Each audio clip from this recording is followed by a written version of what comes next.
বসুন্ধরা ডায়াপেন্ট এখন আরও উন্নত। এই হট এয়ার থ্রো টপশিট দ্রুত শোষণ করে সোনামণিকে দেয় কোমল অনুভূতি।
এই রাস্তাটা খুবই জরুরি প্রয়োজন।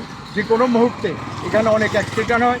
আমরা এলাকার লোকজনের সাথে অনেকেই অনেক অভিযোগ করে, তবে আমাদের অনেকদিন ধরে রাস্তাটা খারাপ। তারপর স্যার এগুলো গাড়ি কাজপুর দিতে যাওয়া যায় না।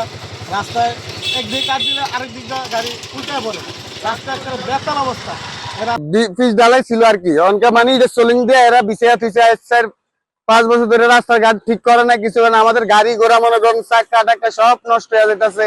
গাড়ির মানে তো অনেকে একটা না একটা কাম লাগতেছে, ফরক ভাঙ্গা যা ইয়ারাঙ্গি যে এই রাস্তার অবস্থা। এটা তো পাকা রাস্তা সোলিং করে থুয়া দিছে, এটা এই অবস্থায় পড়ে রয়েছে। এটা তো কোনো আর করার কোনো পরিকল্পনাই নাই, মানে কোনো কেউ এটা অথবা মাথা কামায় না এটা রাস্তা হবে না হবে না, মানে কোনো এটা কোনো সিদ্ধান্তই নাই। লোড গাড়ি লিয়ে যাইতে একটু কষ্ট হয়ে যায়, যেমন ভাঙ্গা রাস্তা, আস্তে ধীরে যাওয়া লাগে।